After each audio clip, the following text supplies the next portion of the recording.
Hi, welcome to my channel. ಇನ್ನೂ ಯಾರೆಲ್ಲ ನನ್ನ ಚಾನಲ್ನ ಸಬ್ಸ್ಕ್ರೈಬ್ ಮಾಡ್ಕೊಂಡಿಲ್ಲ ದಯವಿಟ್ಟು ಸಬ್ಸ್ಕ್ರೈಬ್ ಮಾಡಿಕೊಂಡು ಕಥೆನ ಮುಂದುವರಿಸಿ. ಬಾಗಿಲನ್ನು ತೆರೆದವರಿಗೆ ಕಂಡದ್ದು ಅಲ್ಲಿ ನಿಂತಿದ್ದ ವಿದ್ವತ್ ಮತ್ತು ವಸುಂಧರ. ಮಗನ ಪಕ್ಕ ಬಂದು ಹುಡುಗಿ ನಿಂತಿದ್ದನ್ನು ಕಂಡವರು ಕಣ್ಸನ್ನೆಯಲ್ಲೇ ಯಾರು ಎಂದು ಮಗನನ್ನು ಕೇಳಿದರು. ಆಗ ತಾಯಿಯ ಭುಜವನ್ನು ಬಳಸಿದ ವಿದ್ವತ್, ಅಮ್ಮ, ಇವರು ನನ್ನ ಪಾರ್ಟ್ನರ್. ಇನ್ಮುಂದೆ ಇವರು ಯಾವಾಗಲೂ ನನ್ನ ಜೊತೆ ಇರ್ತಾರೆ. ಏನ್ ಪಾರ್ಟ್ನರ್, ಯಾವಾಗಲೂ ನಿಂಜೊತೆ ಇರ್ತಾರೆ ಎಂದು ಕಣ್ಣು ಅರಳಿಸಿದರು. ತಾಯಿಯ ಮಾತಿನ ಗರಿ ಅರಿತ ವಿದ್ವತ್, ಅಯ್ಯೋ ಅಮ್ಮ, ಪಾರ್ಟ್ನರ್ ಅಂದ್ರೆ ಇವರು ನನ್ನ ರಾಜಸ್ಥಾನದ ಪ್ರಾಜೆಕ್ಟ್ ಕೋ ಪಾರ್ಟ್ನರ್. ಅದರಲ್ಲೂ ಇವರು ಕರ್ನಾಟಕದವರು. ನನ್ಜೊತೆ, ಅದು ಅಲ್ಲದೆ ಈ ಪ್ರಾಜೆಕ್ಟ್ ಮುಗಿಯೋವರೆಗೂ ಇವರು ನನ್ನ ಜೊತೆಗೆ ಇರ್ತಾರೆ. ಶ್ರೀಮತಿ ಸುಲೋಚನಾ ಅವರೇ, ಮಗನನ್ನು ಹೊರಗೆ ನಿಲ್ಲಿಸಿಕೊಂಡು ಮಾತಾಡ್ತೀರಾ ಅಥವಾ ಅವರನ್ನು ಒಳಗೆ ಕರೆಯೋ ಯೋಚನೆ ಏನಾದರೂ ಮಾಡ್ತೀರಾ ಎಂದ ಪತಿಯ ಮಾತಿಗೆ, ಅಯ್ಯೋ ನನ್ನ ಬುದ್ಧಿಗಿಷ್ಟು, ಬನ್ನಿ ಒಳಗೆ ಎಂದವರು. ಅಲ್ವೋ, ನಾನು ಅಷ್ಟು ಮಾತಾಡ್ತಾ ಇದ್ದೀವಿ, ಆ ಹುಡುಗಿ ಏನು ಮಾತಾಡ್ತಾನೇ ಇಲ್ಲ. ಅವಳಿಗೆ ಮಾತು ಬರುತ್ತೋ ಇಲ್ವೋ. ಕ್ಷಮಿಸಿ ಆಂಟಿ, ನಾನು ಯಾವುದೋ ಟೆನ್ಷನ್ನಲ್ಲಿ ಇದ್ದೆ, ಅದಕ್ಕೆ ಮಾತಾಡೋಕೆ ಆಗಲಿಲ್ಲ ಎಂದಾಗ ಮುಖ ನೋಡಿಕೊಳ್ಳುವ ಸರದಿ ತಂದೆ ತಾಯಿ ಮಗನ ಪಾಲಾಗಿತ್ತು. ಹೋಗು ಮಗಳೇ, ಅಲ್ಲಿ ಕೆಳಗಡೆ ಗೆಸ್ಟ್ ರೂಮ್ ಇದೆ, ಅಲ್ಲೇ ಹೋಗಿ ಫ್ರೆಶ್ ಅಪ್ ಆಗು. ನೀನು ಹೋಗೋ, ನೀವಿಬ್ಬರು ಫ್ರೆಶ್ ಅಪ್ ಆಗಿ ಬರುವಷ್ಟರಲ್ಲಿ ನಿಮ್ಮಿಬ್ಬರಿಗೂ ಬಿಸಿ ಬಿಸಿ ಕಾಫಿ ತಗೊಂಡು ಬರ್ತೀನಿ. ವಿದು, ಸ್ವಲ್ಪ ರೂಮ್ ತೋರಿಸ್ಬಿಡೋ ಆ ಹುಡುಗಿಗೆ ಎಂದವರ ಮಾತಿಗೆ ತಲೆದೂಗಿ ಹೋಗಿದ್ದ ವಿದ್ವತ್ ಫ್ರೆಶ್ ಆಗಿ ಕೆಳಗೆ ಬಂದು ತನ್ನ ತಂದೆ ತಾಯಿಗೆ ದೆಹಲಿ ಏರ್ಪೋರ್ಟ್ನಲ್ಲಿ ನಡೆದ ಎಲ್ಲ ವಿಷಯವನ್ನು ಸವಿಸ್ತಾರವಾಗಿ ಹೇಳಿದ್ದ. ಮಗನು ಹೇಳಿದ ವಿಷಯವನ್ನು ಕೇಳಿದ ಸುಲೋಚನಾರವರು ಕಣ್ಣಲ್ಲಿ ಆಗಲೇ ಕಣ್ಣೀರು ತುಂಬಿತ್ತು. ಅದಕ್ಕೆ ನಾನು ಹೇಳಿದ್ದು, ಇವನು ದೆಹಲಿಗೆ ಹೋಗೋದು ಬೇಡ ಅಂತ. ನೀವು ಯಾರು ನನ್ನ ಮಾತು ಕೇಳಲ್ಲ. ಆ ಹುಡುಗಿ ಒಂದು ವೇಳೆ ಇಲ್ಲದೆ ಹೋಗಿದ್ರೆ ಏನು ಮಾಡಬೇಕಾಗಿತ್ತು? ನಮ್ಗೇನು 10-20 ಮಕ್ಕಳಿದ್ದಾರಾ? ಇರೋದು ಒಬ್ಬನೇ. ಅವನ ಮಕ್ಕಳು ಮೊಮ್ಮಕ್ಕಳು ತಿಂದರೂ ಕರಗದೇ ಇರುವಷ್ಟು ಆಸ್ತಿ ಇದೆ. ಆದರೂ ಈ ಪ್ರಾಜೆಕ್ಟ್ ಎಲ್ಲ ಬೇಕಾ ಎಂದವರು ಮುಂದುವರೆಸುವ ಮುನ್ನವೇ ಅಲ್ಲಿಗೆ ಬಂದಿದ್ದಳು ವಸುಂಧರ ಹತ್ತಿರ ಹೋಗಿ ಅವಳ ಕೈಯನ್ನು ಹಿಡಿದು, ಸುಲೋಚನಾ, ನೀನು ಮಾಡಿದ ಉಪಕಾರನ ನಾನು ಈ ಜನ್ಮದಲ್ಲಿ ಮರೆಯಲ್ಲ ಮಗಳೇ. ನೀನು ನನ್ನ ಮನೆ ಬೆಳಕನ್ನು ಉಳಿಸಿಕೊಟ್ಟು ಬಿಟ್ಟೆ. ನಿನಗೆ ಎಷ್ಟು ಧನ್ಯವಾದಗಳು ಹೇಳಿದರೂ ಸಾಲಲ್ಲ. ಅಯ್ಯೋ ಅಮ್ಮ, ನಾನಂತೂ ಏನೂ ಮಾಡಿಲ್ಲ. ಜಸ್ಟ್ ಅವರನ್ನು ಪಕ್ಕಕ್ಕೆ ಎಳೆದುಕೊಂಡೆ ಅಷ್ಟೆ.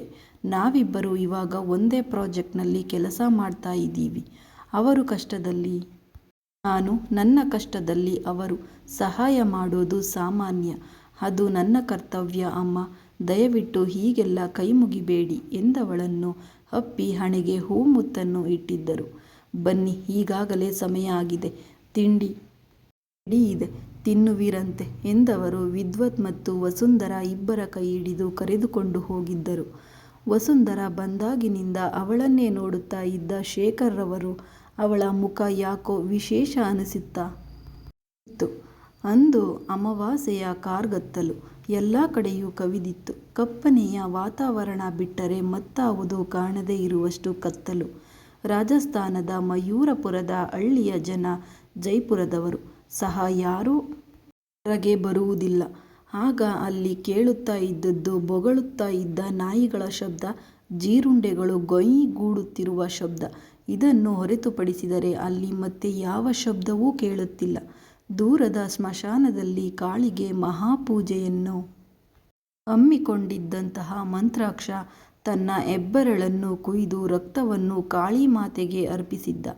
ಆದ್ದರಿಂದ ಹೊರಟಂತಹ ಬೆಳಕು ನೇರವಾಗಿ ಬಂದು ಜೈಪುರದ ಪಾಳುಬಿದ್ದ ಬಂಗಲೆಯನ್ನು ಸುತ್ತುವರೆದಿತ್ತು.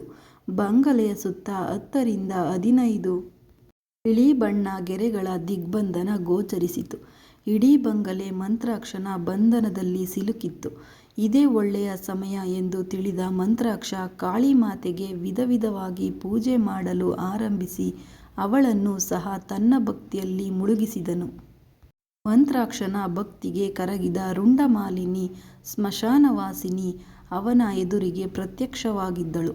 ಒಮ್ಮೆಲೆ ಕಣ್ಣು ಕುಕ್ಕುವಂತಹ ಬೆಳಕು ಕತ್ತಲು ಕವಿದಂತಹ ಅಮಾವಾಸ್ಯೆಯ ವಾತಾವರಣದಲ್ಲಿ ಪ್ರಜ್ವಲಿಸುತ್ತಾ ಇತ್ತು.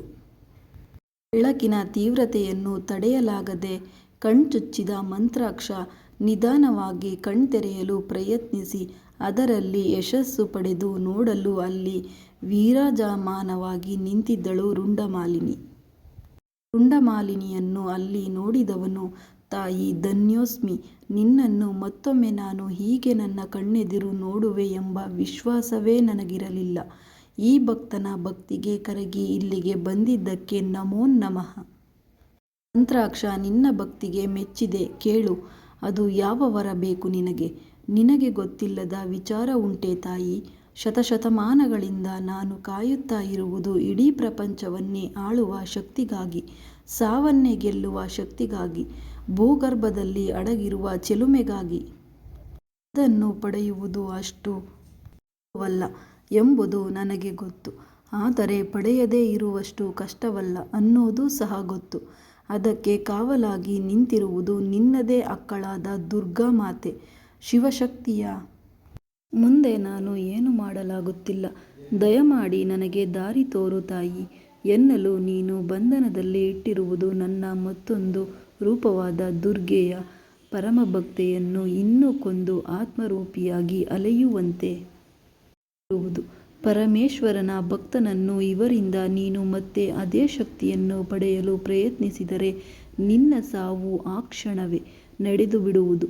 ಇದಕ್ಕೆ ಹೊರತಾಗಿ ನೀನು ಅವರಿಬ್ಬರ ಜಾತಕದಲ್ಲಿಯೇ ಹುಟ್ಟಿರುವ ಜೀವಗಳನ್ನು ಹುಡುಕು. ಅವರನ್ನು ಹುಡುಕಿ ಅವರಿಂದ ನಿನ್ನ ಕೆಲಸವನ್ನು ಮಾಡಿಕೊ. ಒಂದು ನೆನಪಿರಲಿ, ಅವರಿಗೆ ಸತ್ಯ ಅರಿವಾಗುವ ಮುಂಚೆ ನಿನ್ನ ಕೆಲಸವನ್ನು ಸಾಧಿಸಿಕೊಳ್ಳಬೇಕು. ಒಂದು ವೇಳೆ ಸತ್ಯ ತಿಳಿದ ಮೇಲೆ ಪ್ರಯತ್ನಿಸಿದರೆ ನಿನ್ನ ಸಾವು ಖಚಿತ. ನೆನಪಿರಲಿ ಎಂದು ಕಾಳಿ ವಾಗಲು ಒಮ್ಮೆಲೆ ಅರಮನೆಯ ಸುತ್ತಲೂ ಇದ್ದ ದಿಗ್ಬಂಧನವು ಕಳಚಿಬಿಟ್ಟಿತ್ತು. ಧನ್ಯನಾದೆ ತಾಯಿ, ನಿನ್ನ ಮಗನ ಕೈಬಿಡದೆ ಜೊತೆಯಾಗಿ ನಿಂತಿದ್ದಕ್ಕೆ ನಿನಗೆ ಅನಂತ ಕೋಟಿ ನಮನಗಳು. ಈಗ ಮೊದಲು ನಾನು ಮಾಡಬೇಕಾದ ಕೆಲಸ ಜಾತಕ ಹುಡುಕುವುದು. ಹುಡುಕುವೆ, ನಾಳೆಯೇ ಹುಡುಕುವೆ ಎಂದವನ ಖುಷಿಗೆ ಪಾರವೇ ಇರಲಿಲ್ಲ. ಮುಂದುವರೆಯುವುದು. ದಯವಿಟ್ಟು ಕತೆ ಚೆನ್ನಾಗಿದ್ದಲ್ಲಿ ಕಮೆಂಟ್ ಮಾಡಿ, ಲೈಕ್ ಕೊಡಿ, ಸಬ್ಸ್ಕ್ರೈಬ್ ಮಾಡೋದನ್ನು ಮರಿಬೇಡಿ. ಧನ್ಯವಾದಗಳು.